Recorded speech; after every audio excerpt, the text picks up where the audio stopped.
dear listener, to Dream Carriage, your quiet companion at the close of the day. Here you are safe. Here you are invited to set down the weight of the hours behind you and to rest in words that move slowly, gently, like a train gliding through the night. I'm honored to be your guide this evening. Thank you for choosing to spend this time with the Dream Carriage, for allowing yourself this nightly ritual of calm. Each story waits for you here, steady as lamplight, familiar as a well-worn path, always ready to carry you into peace. Together, we will step into a world shaped not by urgency, but by stillness, a world where sounds soften, light deepens, and every detail is meant to ease your breath and quiet your mind. So, settle in, let the day fall away, and allow tonight's journey on Dream Carriage to open gently before you, leading you toward rest, and finally, toward sleep. Mission: the time trip. Day 1, Nora. Just a couple of minutes ago, our lifelong work, the time ship, left for the first time in history. After years of research and development, Bert and I finally got our time travel ship ready for use. The vessel looks like a futuristic spaceship. It is gunmetal gray, circular in shape, and has wings that curve around the sides. I'm so happy to be doing this trip with Bert. I remember when we first met, we had the same dream and vision. Instead of making fun of my work on time travel, he filled in the gaps and helped me. That's one of the things I like most about Bert, his relentless optimism and dogged persistence.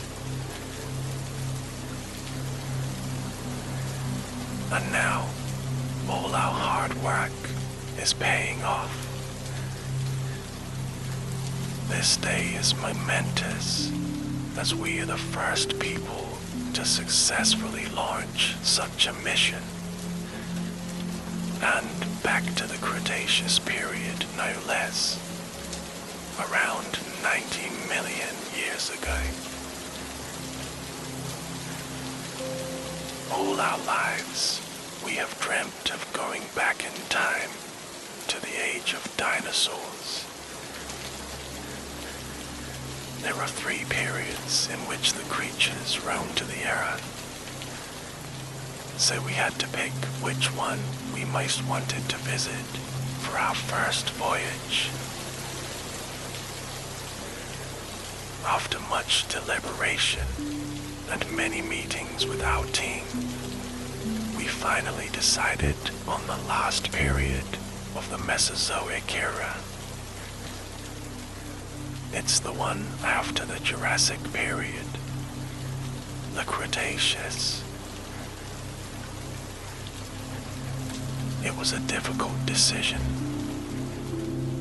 However, when we realized that we would see more of the dinosaurs that we really wanted to see, at this point in time, our minds were made up. We would have a couple of days before we had to return home. So, after inputting the year and GPS coordinates, the vessel zipped through the fabric of space-time. And in mere moments, we found ourselves back in the past. All things considered, the trip went smoothly. And now, here we are, in the late Cretaceous period. The first thing I noticed when the ship settled on the ground was the colors. Brilliant streaks of gold, pink, and orange lit up the early evening sky. It was breathtaking. Bert and I looked out the window at a world untouched by humans. It was so green, so vibrant, and so full of life. We had landed somewhere near modern-day Montana in the western United States. Right away, we spotted some differences.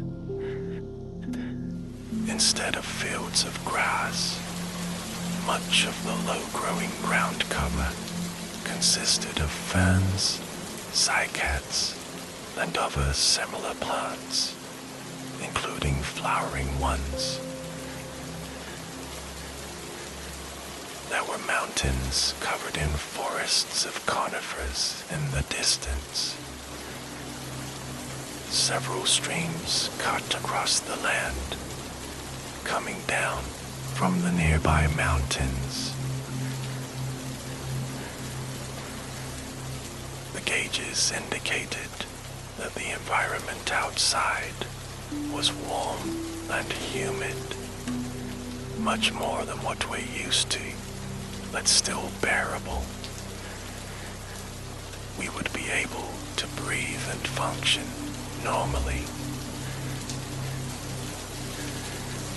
Before we did anything else, we set to work configuring the ship. The time ship is state-of-the-art, outfitted with cutting-edge technology. At the push of a button, it can adjust to any environment. We enabled the outer shield, which would make the ship appear invisible. It would also emit a safe and gentle sonic frequency that animals could hear, to encourage them not to come too close. This way, we could observe everything without attracting the attention of any nearby creatures. Once everything was safe and secure, we got out of our seats, left the bridge, and climbed the stairs that led up to the roof. Up there, in the middle of the ship, there's an observation dome. We both grabbed our cameras and journals, eager to start sightseeing. As we took our positions, we looked out over the landscape. We could hear something big coming, as the ground seemed to vibrate. That's when we saw them. A herd of triceratops was passing by, right in front of us. I counted at least 10 of them. They were one of the more easily recognizable dinosaurs, and utterly magnificent, even more so in person. Each of the triceratops had 2 big horns on its head, positioned in front of a large bony frill that reached nearly 3 feet in diameter.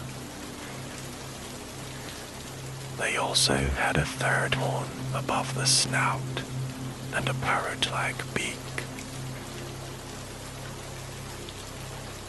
What was really striking was their color. I guess I was expecting them to be the color of a rhinoceros, but instead they were a brownish hue with bright red stripes, probably to ward off predators. The name Triceratops means three-horned phase, which is certainly fitting. I remembered that they were a type of ceratopsian, the name for a kind of beaked herbivore of this period.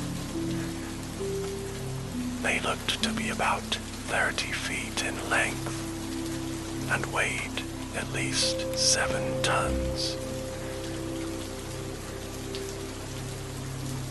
Glancing over at Barrett, I saw that his mouth was wide open, just like mine. This was the first dinosaur to ever be seen with human eyes, and it was a moment we would never forget. I took several snapshots of the grazing herbivores. Despite their enormous size, they moved quite gracefully. It was a wonder to watch. Looking closely, I realized that other dinosaurs were moving along with the herd of Triceratops. An adult Ankylosaurus with its baby came into view. They had horny beaks and leaf-shaped teeth, which were ideal for eating vegetation. Both were a dull, grayish-brown color and covered with tough outer armor. The name Ankylosaurus comes from ancient Greek and means fused lizard. With their club-shaped tails swinging back and forth, they could crush anything that got in their way. The mum was as large as a military tank, weighing about 5 tons, measuring 30 feet long, and reaching a height of 6 feet. Her baby was a third of her size. It was surprising how slowly they moved. This plant-eating dinosaur wasn't able to move any faster than a human could walk. About 3 miles an hour. The mother and child were communicating with each other. Their vocalizations were much more subtle and melodious than I expected. Dinosaur sounds are somewhat of an unknown. So, to hear these dinosaurs being so vocal was more than a little exciting. Their rumbles and grunts had an intricate complexity that astounded me. It was almost like birdsong. Speaking of birds, I noticed several hairy feathered ones flitting through the air. Grabbing a pair of binoculars, I looked towards the nearby forest, interested in seeing what other kinds of animals I could find. There were tiny, shrew-like mammals scurrying through the underbrush. I also saw several types of frogs, salamanders, and snakes. It was surreal to see them in this kind of setting. This place was a mixture of familiar and foreign, like an altered reality in a way. We waited to watch the sunset before deciding to have dinner. After taking the stairs back down to the ship, we wandered over to the small kitchen that was across from the sleeping quarters. I really appreciated having the comforts of home on such a mission. As we sat down to enjoy steaming bowls of soup, Bert and I discussed the game plan for the next few days. I couldn't wait to share our findings with the team once we made it back home. This trip was truly a once-in-a-lifetime experience. We were determined to make the most of it. Bert cleaned up the dishes after dinner, while I went to retrieve a few blankets and pillows for our stargazing venture. He met me on the stairs, and together we climbed up to the hatch that opened up onto the roof. We were protected as long as we were on or near the ship, so there was nothing to worry about. I couldn't help but to marvel at the technology that enables us to do such wonderful things. Bert opened the hatch door, and I followed him out. The temperature had cooled down a bit, although it was still humid outside. All around us, a chorus of calls rang out, evidence of the nocturnal creatures that were out and about. The insect soundscape was notably different from the one we were used to. I could tell that these cricket-like insects had a much greater musical range than the ones of our time. I wondered if one of the sounds we could hear was male katydids, known as bush crickets, rubbing part of their wings together to make communication sounds. We lay down on the blankets, our heads nestled on the pillows, looking up at the glittering night sky. I couldn't find words to describe the beauty of it. There were so many stars, almost as if they had multiplied tenfold, and they sparkled like the rarest of diamonds. There wasn't a trace of pollution to affect their power or luminosity. It felt like every star that had ever existed was visible tonight.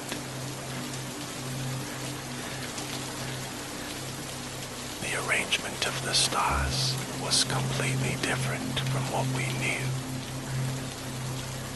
I couldn't find the Big Dipper because that formation had yet to line up at this point in time. there was an interesting cluster of bright stars low on the horizon. It was amazing to think that because of the finite speed of light, as we gazed up into the night sky, we were looking into the past, while in the past. However far away these stars were from us correlated with how long the light of those stars had been traveling. For example, if a star is 10 light years away, the light hitting our eyes has traveled for 10 years. To put it another way, when we looked at that star tonight, we saw it as it was 10 years ago.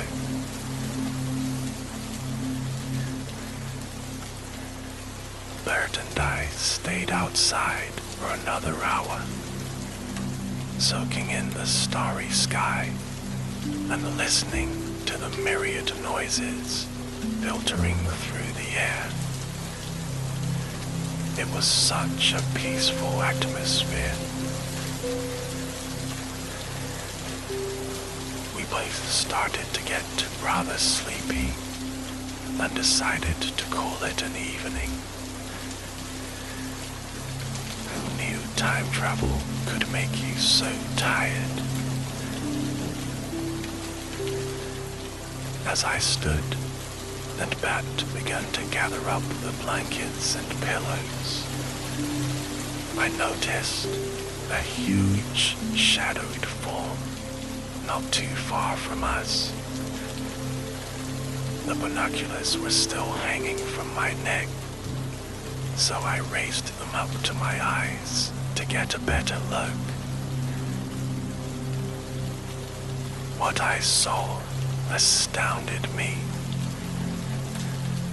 It was a Tyrannosaurus Rex asleep.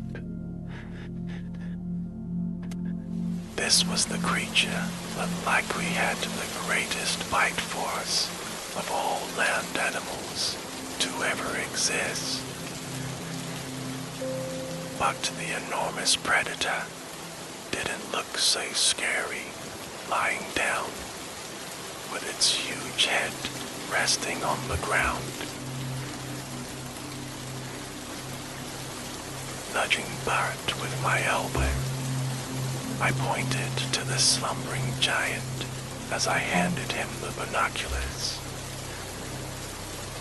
He looked through them and became so still, I'm pretty sure he stopped breathing. We'd spoken about how we dreamt of seeing this very dinosaur in a safe way. And now, our wish was coming true before our very eyes. Also, we had always harbored a deep curiosity about the possible ways dinosaurs slept. This was because there was no way to be sure, not even from the fossil record, or at least not conclusively. Matt turned to me, and I could tell he was just as speechless and in awe as I was. After a few more minutes of watching the formidable predator sleep, we left the T-Rex to its dreams. I opened the hatch and climbed down into the ship as Bert followed. He closed the door behind him while I set to work turning off all the lights inside before heading to the sleeping quarters. As I climbed into bed, I was still thinking about how dinosaurs slept. We had seen a T-Rex, but what about the others? I knew from fossils that had been discovered that small species probably curled up in a ball on the ground. Or perhaps it had something to do with their legs. For two-legged dinosaurs like the T-Rex, it was probably more comfortable to lie down. But maybe four-legged creatures slept while standing up.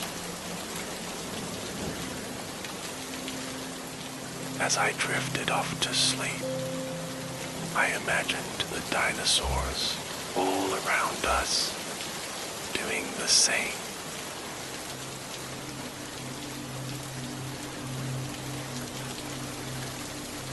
Mission, the time trip.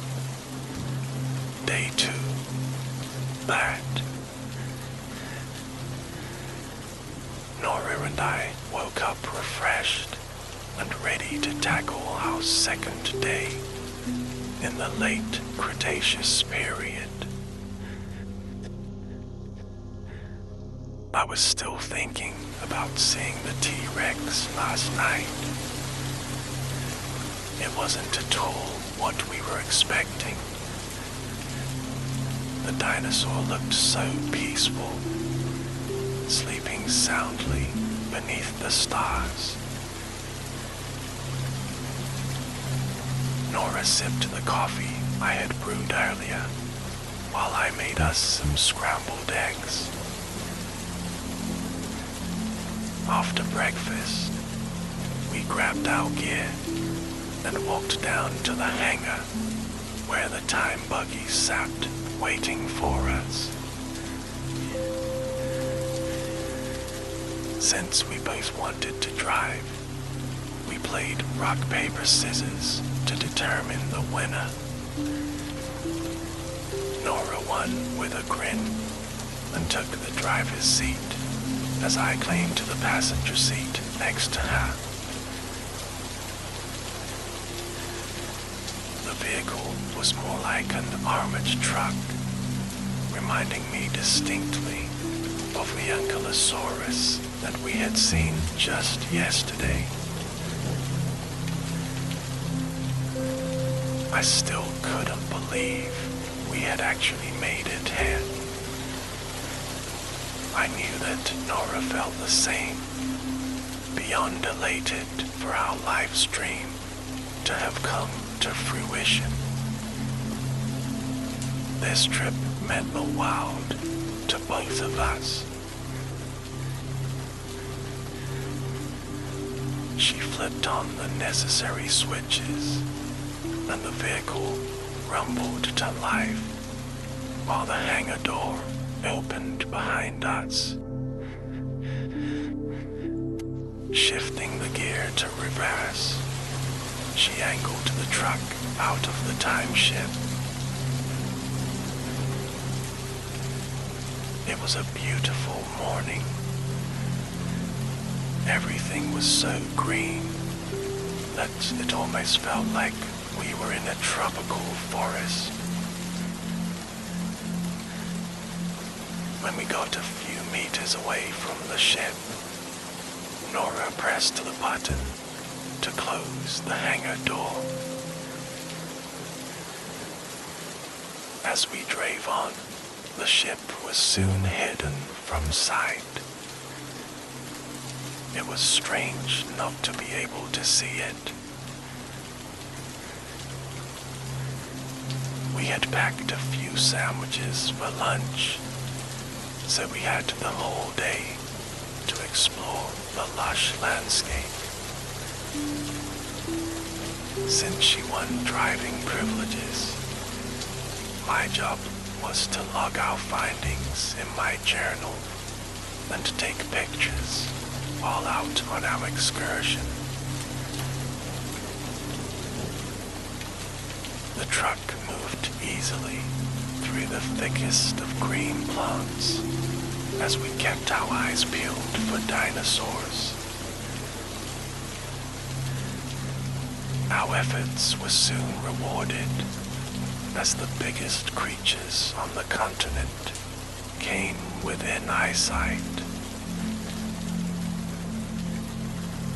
It was a family of gigantic, dusky blue sauropods, Dinosaurs to be exact. They were leading a parade of dinosaurs over the land and eating from the high treetops. The ground shook under the weight of their movement. Their extremely long necks, small heads, long tails, and full, thick, pillar-like legs were instantly recognizable. They had to be the most incredible creatures I had ever seen. Maybe even more than the sleeping T-Rex. I realized then that no movie or drawing did these dinosaurs justice. Towering at a height of at least 40 feet, and with a length of what had to be 100 feet, they dominated the landscape. Their necks stretched longer than a school bus. At that moment, I had never felt so immeasurably small in comparison. These magnificent creatures were literal giants, and I couldn't believe that I was seeing them in person. Nora speculated that the sauropods must weigh an immense 50 tons each, which I could well believe. We got as close to them as we could, then stopped the truck. They couldn't see us unless we wanted them to, and we agreed it was better not to disturb them. Watching the enormous creatures, I realized that this had to be the Alamosaurus species, as that was the only known sauropod in North Africa from this time period. As we watched, Nora and I discussed what we knew about these remarkable creatures. The name Alamosaurus means Alamo lizard. It's believed that they migrated to North America from South America, following the joining together of the two continents by the Isthmus of Panama. I snapped several photos after jotting down their descriptions and characteristics in my journal. At first, I thought a group of Triceratops were among them, but closer inspection proved me wrong. They were ceratopsians, like the Triceratops, but differed slightly. Where a nasal horn should be, there was only a rounded stump, and the horns on its head were almost vertical. Each of them had a bony frill at the back of its head, just like a Triceratops, but it was smaller. I pointed them out to Nora. If anyone knew what dinosaur this was, it was her. She had that look in her eye that told me she was deep in thought. After a few moments, she nodded, explaining that they were called Nedoceratops. This happens to be a controversial genus. The Nedoceratops has baffled paleontologists since it was first described more than 100 years ago in our time. That's because it is only known from a single skull, one that some researchers consider valid, while others consider it to be an already named genus. But here we saw for ourselves the truth of the matter. This was indeed its own dinosaur, not just some transitional form of the Triceratops. We drove closer, eager to witness the scientific breakthrough as we confirmed the existence of the dinosaur. I could tell how much this meant to Nora, and I made sure to take as many pictures of them as possible. Our team would be thrilled about this. After a few hours of observing the late Cretaceous wildlife, Nora stopped the truck and we had lunch. While we were enjoying our sandwiches, a herd of Edmontosaurs passed us by. These dinosaurs were light brown with some striping. They had large, hunched-over backs, duck-billed faces, and fleshy, rooster-like combs atop their heads. It looked like they weighed around 5 tons and were 40 feet long. Nora commented that these dinosaurs are one of the most studied of all time. This is because of the exceptional specimens and bone beds that have been discovered. She said that the T-Rex was thought to hunt these dinosaurs in particular. Apparently, fossil evidence shows healed wounds inflicted by the predator. It's believed that the Edmontosaurus could reach speeds of up to 28 miles per hour. That's even faster than a T-Rex. As if on cue, the herd took off, showing us just how fast they could move. I must say, those dinosaurs were speedy for their size. We polished off our food, and Nora turned the truck around, heading back to the time ship. A couple of small, ostrich-like feathered dinosaurs raced alongside us, although we knew they couldn't see us. They proved to be even faster than the Edmontosaurs. The colorful bipedal creatures moved in synchrony. I knew that these had to be a type of theropod dinosaur known as Ornithomimus.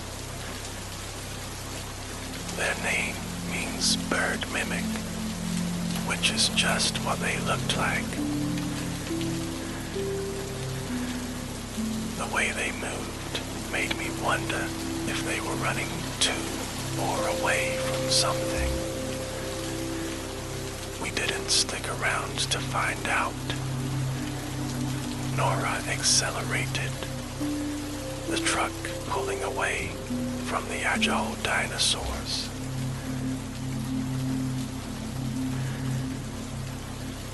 Once we were back on the ship, and the truck was secured in the hangar, Nora suggested a change of plan.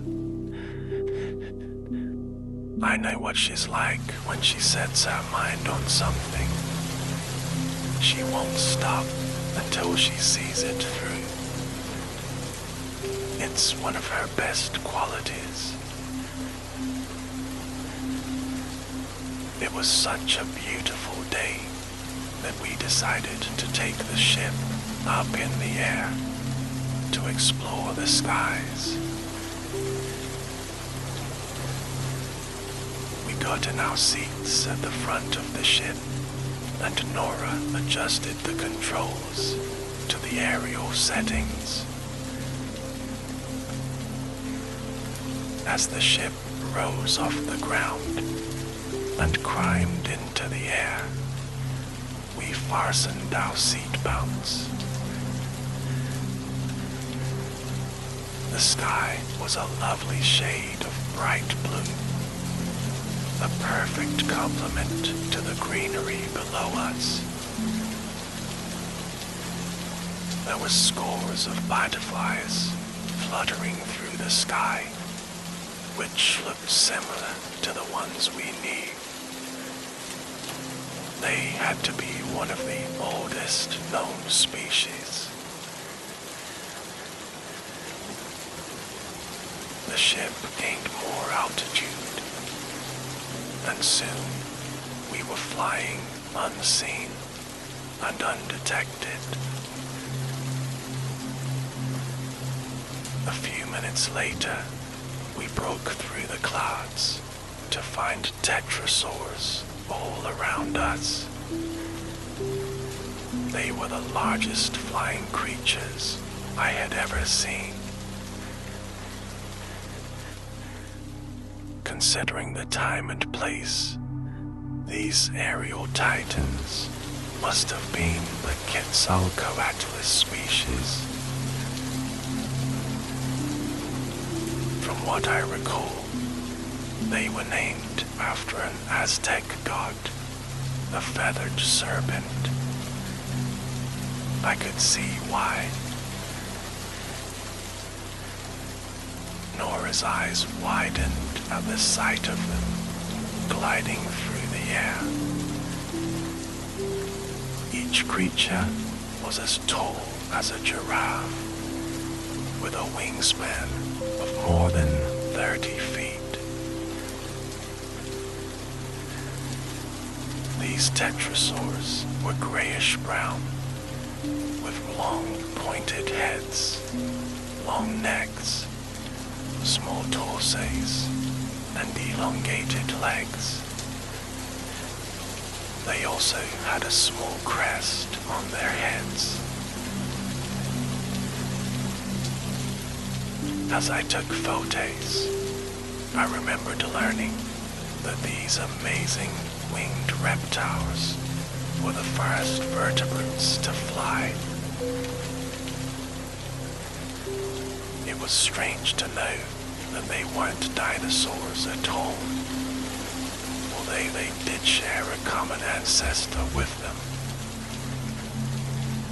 Other flying reptiles and birds soared through the air, but I only had eyes for the pterosaurs, amazed to be seeing them for the first time.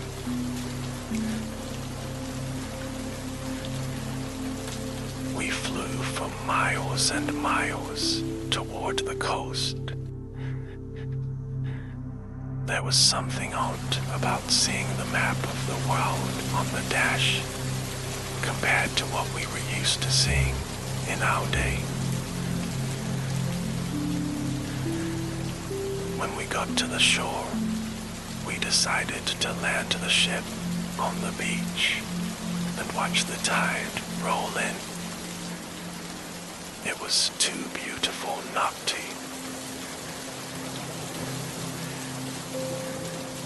After dinner, we called it an evening. We were both tired and needed some rest. Tomorrow, we'll explore the ocean before returning home.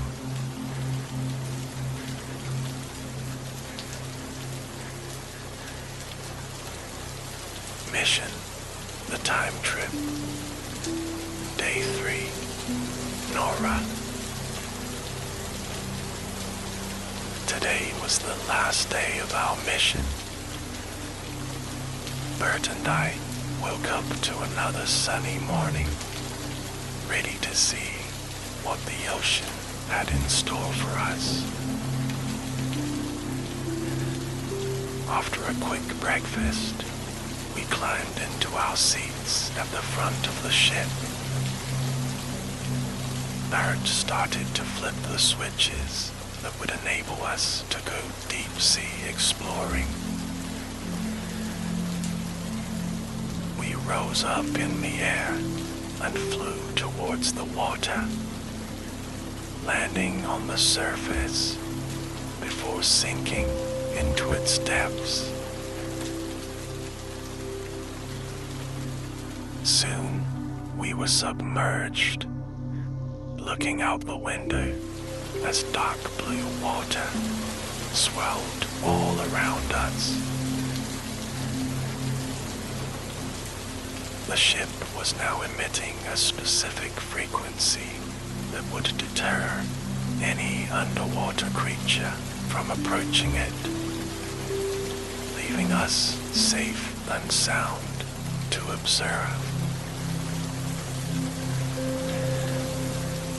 As Bat fiddled with the controls, I leaned forward in my seat, eager to witness something spectacular.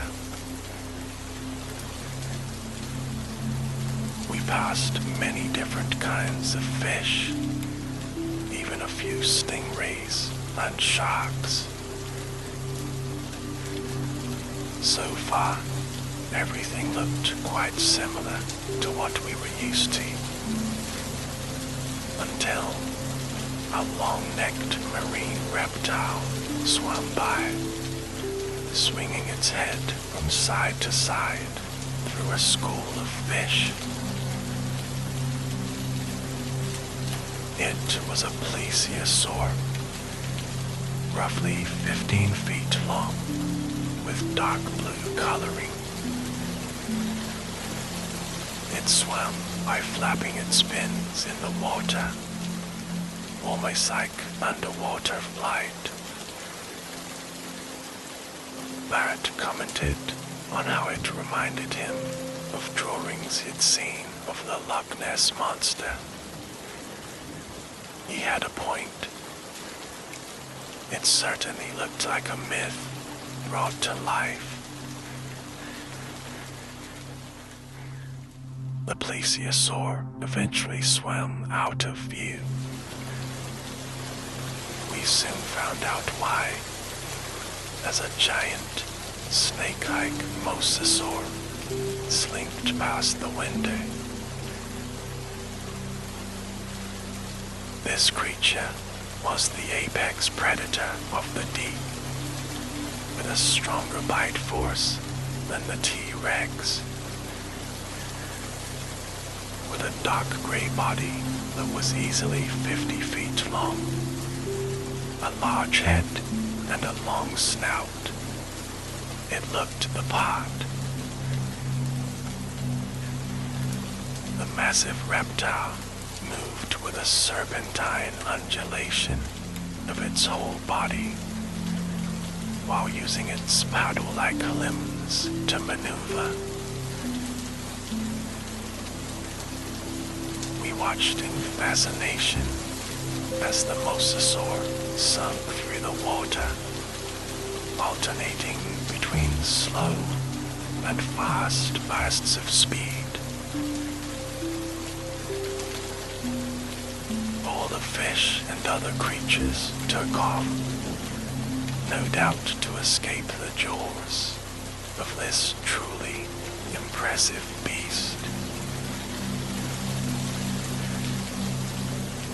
This creature was one of the most amazing success stories of not only the Cretaceous period, but of the entire Mesozoic. That's because mosasaurs evolved from being very small, semi-aquatic lizards to the apex predators of the world's oceans. And they did say, within a period of time spanning less than 35 million years. Their ability to rapidly adapt to a variety of aquatic habitats and eat pretty much anything and everything worked in their favor. The mosasaur sped away in search of its prey, leaving us speechless. We enjoyed a few more hours under the water, taking pictures and notes of everything we saw. But eventually, it was time to go back home to the future. Although our trip was coming to an end, Bert and I were ecstatic. This mission proved to be more than just a success. It was life-changing. We were the very first humans to visit the late Cretaceous period, and the dinosaurs exceeded all our expectations. Before, they seemed more like mythical creatures than anything else, even though fossil evidence proved they did indeed exist. Seeing them for ourselves was a whole other matter.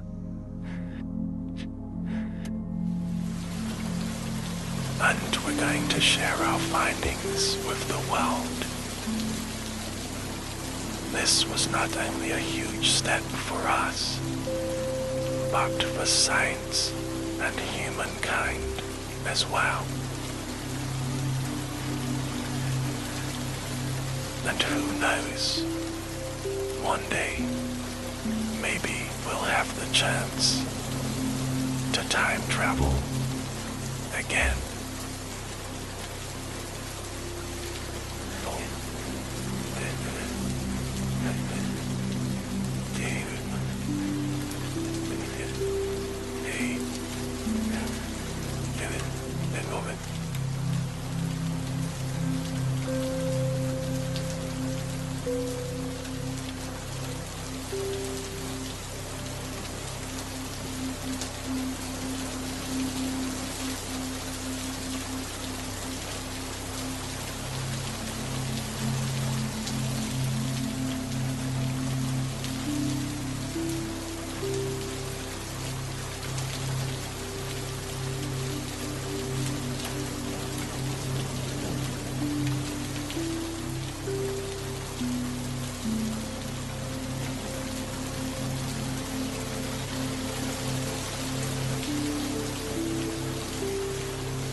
you.